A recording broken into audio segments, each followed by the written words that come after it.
Welcome to Distress to Joyful, Bailey's Way. I'm your host, Bailey Raber, here to enlighten you and the rest of the world about one of the most misunderstood mental health disorders out there, bipolar disorder. In each episode, we'll learn more about my personal journey with bipolar II disorder, how I've struggled with it, and how I've learned to overcome those struggles. Together, we'll laugh, we'll cry, and most importantly, we'll have fun. You'll leave each episode feeling hopeful and stocked full of useful information on how you can better yourself and the world around you.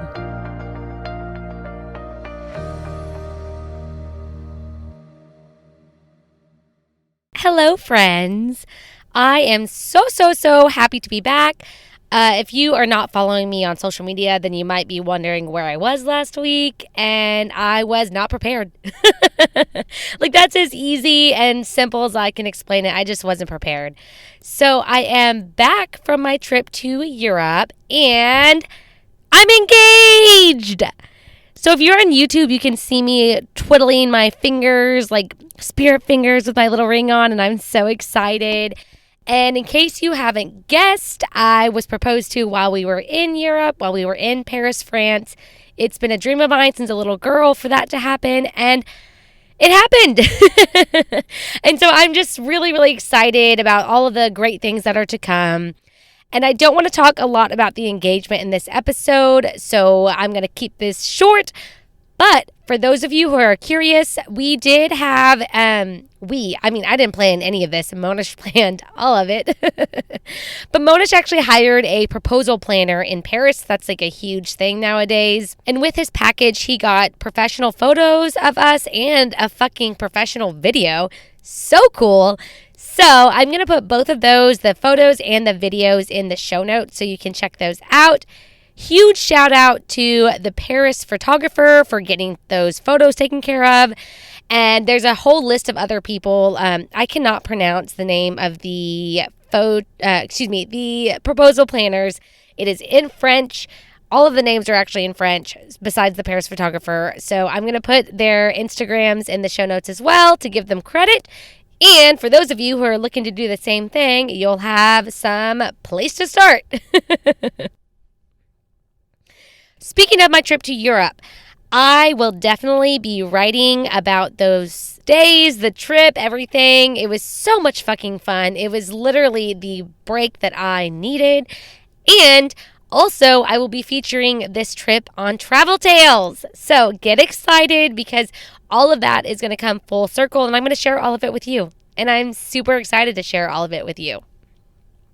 Speaking of travel, I've actually finished writing the next blog post in my blog post series, India Trip, from March of 2022, which recounts my first trip to India. And all of you who are like, damn, finally the next day, life happens, shit happens. These things take time. Blog posts take time. And I take my time because I want to give you guys the best content I can give you. And all of the information, all of the links. That way, if you want to go to India, you can find all of the things that I've done and I've mentioned.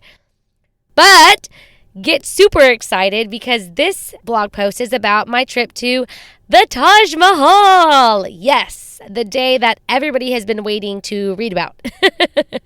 So again, all of these blog articles that I'm writing about my trip to India will appear on Travel Tales here on the podcast in the mini-series. So for those of you who don't want to read everything and you just want to wait for me to recount it all via my voice, which will hopefully be less scratchy than it is today. Apologies, guys. I've been trying to get these allergies to go away. It's clearly not working. But just be aware that that's going to happen and just get excited. It's exciting. All of it is just so fun and so exciting. And real quick, for those of you who are watching on YouTube right now, you're probably like, where the hell are you? And I am actually sitting in my car recording on my lunch break because, oh my God, this weekend was horrendous. It was really horrible. It was not fun. And I'm not going to go into any details, but most of the weekend, Monish and I just spent feeling kind of down and depressed and just not ourselves. And so Thankfully, yesterday I was starting to feel better, but unfortunately I had homework and other shit that I had to do that has very strict deadlines that I'm getting paid to do, or like I said, for school. And so this podcast, I'm not making money from, so I had to put it on the back burner, which is why I'm recording in my motherfucking car today. But you know what? For those of you who are watching on YouTube, you're welcome for a change of scenery because it's not going to always be the same. Obviously, I'm happy to switch it up for you guys. Please take note of my lunch on my shirt that I spilled because I knew I was going to do that right before I started recording. And sure enough, I thought it into existence. Looking for a way to support Distress to Joyful Bailey's Way and your favorite podcast host, but unsure how? Well, friends, you can head on over to my Etsy shop, Bailey's Way Designs, to purchase an item handmade by yours truly.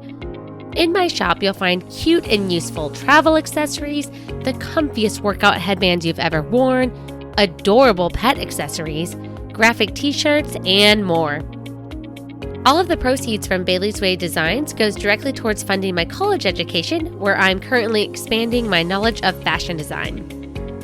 You can receive 15% off your first order of $35 or more by going to baileyswaydesigns.etsy.com and use code NEWCUSTOMER15. That's NEWCUSTOMER15. The link to my shop can also be found in the episode description and the show notes. Y'all, I truly appreciate all of your support, and I can't wait to hand pack and ship the items that you purchase from me. Once again, go to baileyswaydesigns.etsy.com and use code NEWCUSTOMER15 to receive 15% off your first purchase. Okay, so let's go ahead and dive into today's episode. Self-discovery number 1. This is why I'm an overachiever. So, guys, today in this episode, I am speaking directly from the heart as I recently came to the realization about the 2 main reasons as to why I'm an overachiever. And interesting enough, one of the realizations I already had, and I actually spoke about it in a recent episode. We'll talk about that in just a second. But the second realization that I had actually came while we were in Europe. We had lots of moments where we were on the metro, we were on the train, we were on planes. We were constantly shuffling around buses to and from different areas. And when we were on these, I most of the time just kind of was thinking, right? I mean, you've got all this free time now. I usually do not have free time. So I spent a lot of time in thought. And I don't know exactly when on this trip I came to realization number 2, and I'll, again, go over both these in just a moment. But that's when it occurred. And guys, this right here is why it is so important to take time to just fucking chill and to just not do anything. And maybe this speaks to some of you guys, but I know that this is definitely speaking to me because I'm constantly, what am I doing next? What am I doing now? On the go, do. And when you just constantly go and constantly do, you don't have time to sit down and reflect on yourself, on your life, on current situations. And so I'm very grateful that I had so much time on this trip to Europe to do these things because it's necessary, especially if you're looking to go towards self-growth, to increase your self-awareness. All of these things require reflection and taking time to really evaluate your life, your actions, your choices, all of these things. So, here are the 2 main reasons as to why I'm an overachiever. Number 1, while growing up, productivity was seen as good in my household, while things that weren't deemed productive behavior were viewed as bad. And number 2, my parents showed interest and value in me when I showed them something that I achieved. And if I didn't have anything to show them that I'd recently achieved, then I wasn't given any of the interest and the value from them. And within this, guys, I basically learned at an early age that love was earned, and I had to achieve something in order to earn love. So, let's talk briefly about the first one because I actually discussed that quite a bit in episode 3 of this season, which is titled, I Hated Being in My Household While Growing Up. And within that, guys, so my parents, for whatever reason, deemed productivity was good and behaviors and actions that were not productive were bad. And this kind of thinking, this black and white kind of thinking, guys, is really, really detrimental to mental health. Because growing up, I had the idea that if I was doing something, maybe it was fun. Maybe I was just having fun with my friends, jumping on the trampoline, whatever. If I'm doing something that was fun, but nothing came from it, there was no outcome, there was no something achieved, there was nothing that I gained from doing this fun activity, then I shouldn't be having fun. And I shouldn't be doing this fun activity because I'm not gaining anything from it. And guys, oh my God, Brene Brown is the one who taught me that that is not the correct way to view life, and that having fun and playfulness is very, very important to our mental health. So I'm going to drop some of Brene Brown's books in the show notes, specifically Braving the Wilderness, because I believe that's the one that really, really taught me to learn how to have fun. Because guys, fun and letting loose, you're letting go. And when you let go and you just get to relax for once and just enjoy yourself, you can go back to the productive things that actually matter with a much stronger attitude and more willingness and desire to actually get things done. So it's not to say that we shouldn't do anything productive ever. But if we are only doing productive things, we're eventually going to get burnt out. And y'all, I have fucking burnt myself out one too many times. So I know this to be true.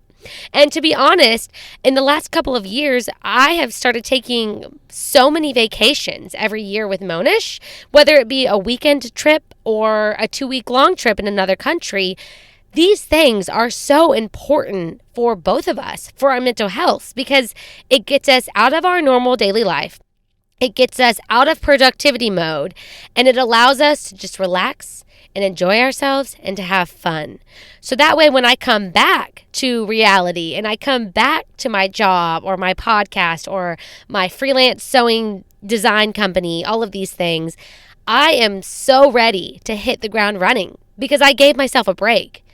And these breaks, y'all, I cannot stress this enough, are seriously so important.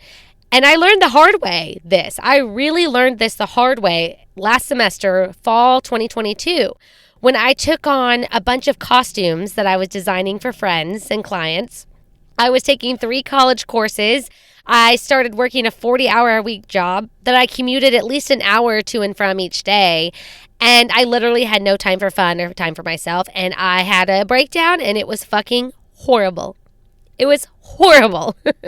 And I never want to do that again, which is why I'm choosing to learn from my mistakes and realizing, okay, I need to have breaks. I need to schedule time for fun. I need to schedule time to get out of the city and to get out of my normal everyday go, go, go, hustle, hustle, hustle, because you can't go, go, go forever. So all of that stems from, again, my parents and how they raised us. And again, I don't know why this was the mentality. I have no idea. And I'll probably never know.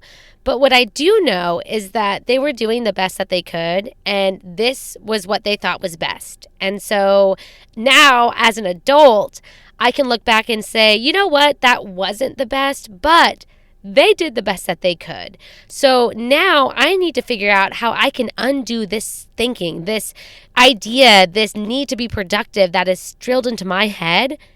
It is time for me to undo that so I can move forward with my life in a healthy, happy way. And like I said, I've been doing that. So snaps for Bailey.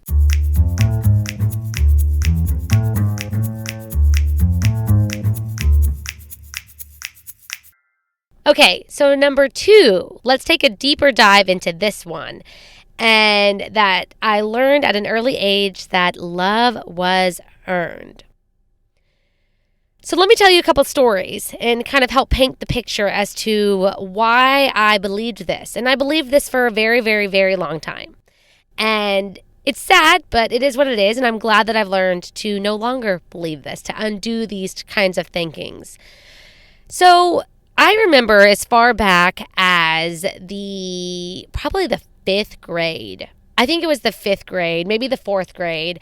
But I learned to be productive and to achieve things. And I don't remember what specifically sparked this in my mind, but I do remember trying to earn as many Girl Scout badges as possible. And that just went out of control, you guys. So my mom was one of my Girl Scout leaders, and so she was allowed to sign off on badges that I earned. And I remember on the weekends as a kid, and even in the summertime when Girl Scouts was no longer in session, because we took summer breaks from that too. But I remember taking my badge book and finding badges and literally checking off requirements and doing the things and then going and showing them to my mom. And she would check off that I did them, and then I would earn the badge. And I remember specifically one weekend, guys, where I just did this the whole fucking weekend. Because every time I took it to her, I got a good job. Great, you've earned this. Good job. Never I'm proud of you. I don't recall ever my mom ever saying that she was proud of me, but I got that little like, you did something, you accomplished something, good job. And that little gold star that I was receiving, verbally from my mom, to me, that triggered, okay, she loves me. She loves me. Let's do it some more. Let's do some more. Let's get some more love. Because if I wasn't doing these things, I wasn't getting this kind of attention. And looking back, I do know that my parents had their own things to deal with, and that's part of the reason why they weren't as emotionally available to me and my siblings. So I understand, they were doing the best that they could. But as a kid, when I'm only receiving praise and good jobs and love and affection when I achieve something, that sets my mind to think, okay, I have to keep achieving. I have to keep doing. I have to keep earning in order to get this love that I want so badly from my parents. Other things that I did was one year I set a goal to sell over 1,000 boxes of Girl Scout cookies. And I remember my parents saying that they didn't think I could do it. And what did your girl do? She sold 1,147 because I'm a fucking overachiever.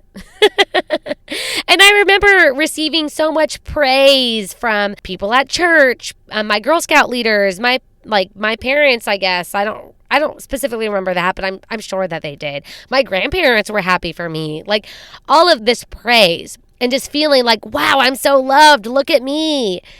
So then the next thing that I went on to achieve was in 7th grade, we were told that in 8th grade, you have to do one book report every 6 weeks. And where I grew up, guys, each semester was divided into 6 weeks. So we had 3 6 weeks the first semester, 3 the second. So you would have a total of 6 book projects throughout the year. But as soon as you earned 100 AR points, which AR stands for Accelerated Reader, which means you read a book and you took a test over it and you got these points. So as soon as you earned 100 points, you didn't have to do any of the book projects. I found that out at the end of 7th grade. So what did I do the summer before 8th grade? I read all 13 of the series of Unfortunate Event books. I read all 4 of the Sisterhood of the Traveling Pants books. And I read like 4 or 5 other books and literally spent an hour after school for the whole first week of school taking all of these AR tests and getting all of these damn points. And I never once did a book project. And I remember being so excited to tell my mom and my parents being so happy for me and so glad that I'd achieved this and getting the good job, pat on the back, you did great, blah, blah, blah, and just feeling so loved from it. And guys, this became a pattern. I kept doing this for so long until one day I got tired of it and I got burnt out and I realized that, what I'm doing all of this for love. I have to do all of this for love. This is too much. And that happened mid-high school, about sophomore year. But guys, the point being that love is not earned. Love is supposed to be given freely with no expectations in return, with no strings attached, none of that. Love is just something that you give unconditionally because you want to, because you're so full of love, you're ready to hand it over to somebody else. And I didn't learn this until I was 25 and I met Renee Revellini. And I'm going to cry, and she's going to cry when I send her this podcast episode. There's so many tears. Good tears, of course. But it took until I met her, and she just poured unconditional love into me, and she had no reason to. We didn't know each other. She is, I'm not going to give any ages, but she's quite a bit older than me. She could almost be my mom if she had me when she was like in high school, guys. Like, she had no reason to be this loving towards me, but she was my trainer at Camp Gladiator, and she did this for everybody. And I watched her do this for everybody, and she's able to love everybody like this because she loves herself first. And that is when I learned, okay, I don't have to earn love. I don't have to achieve things to be loved. I can just love myself and love others, and they'll love me back if they want to. You can't force anyone to love you back.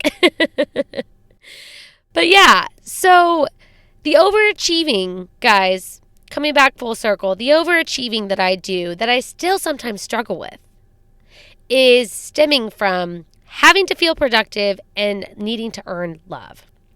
Now, I'll admit that I still struggle with the need to achieve, and I don't feel like I need to earn love from anybody anymore. I really don't. But what my therapist pointed out, that my now fiance has also recognized and agreed with too, when I stated this to him, I have a need for validation from other people. That's what I seek. I no longer seek love because I have that. I have that in myself. I have that from people like my fiance Monish and Renee and Keith and a whole host of other people who love me like I love them. But validation is where I still struggle. I need other people to tell me I did a good job. I need someone to say, that's an amazing dress that you made. I can't just think that for myself. And this is now my work. So I'm now at a point where I'm like, okay, I understand where all of these stem from. And I understand that the problem is not the same, but a problem does still exist. So I'm telling you that what I'm now working on is figuring out, okay, how can I move forward and learn that my own validation is all I need? I'm the only one who needs to think that that dress I made is fucking awesome. I'm the only one who needs to be happy when I win second place, or even better, first place, which hasn't happened in a while, in a 5K run. I'm the only one who needs to be proud of me for achieving a 4.0 GPA in all of my last couple semesters of attending college. I don't need strangers on the internet to think that. I don't need my fiance to think that. I don't need his parents to think that. I don't need my best friend to think that. I am the only one I need to think that. And that is where I'm currently stuck.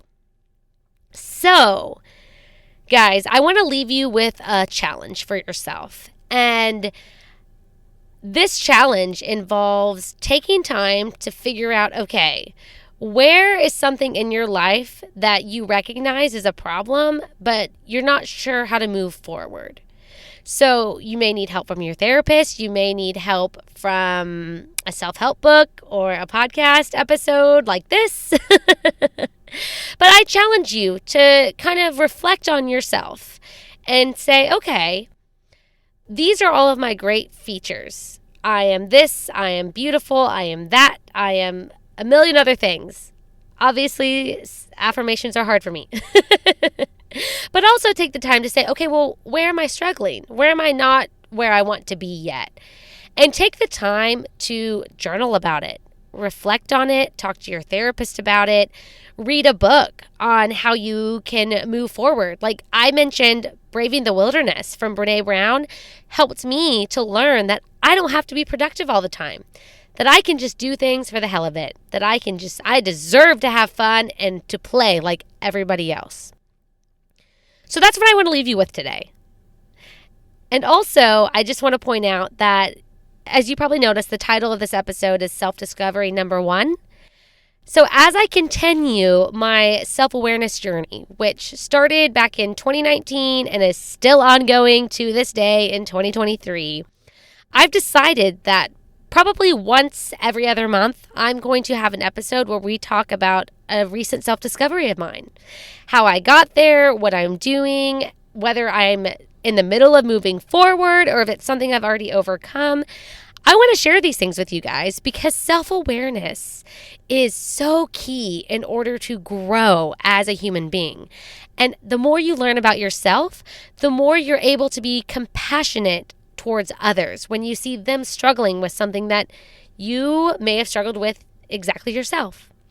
So, again, the challenge, find something that you can work towards on improving in your own life. And just remember, guys, that flaws within yourself, they're not a bad thing. They're not. We all have flaws. We are all imperfect. We are all humans.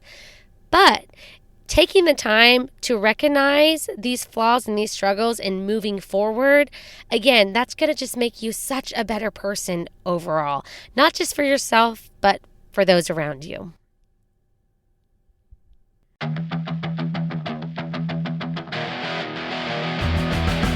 Win of the week. Win of the week.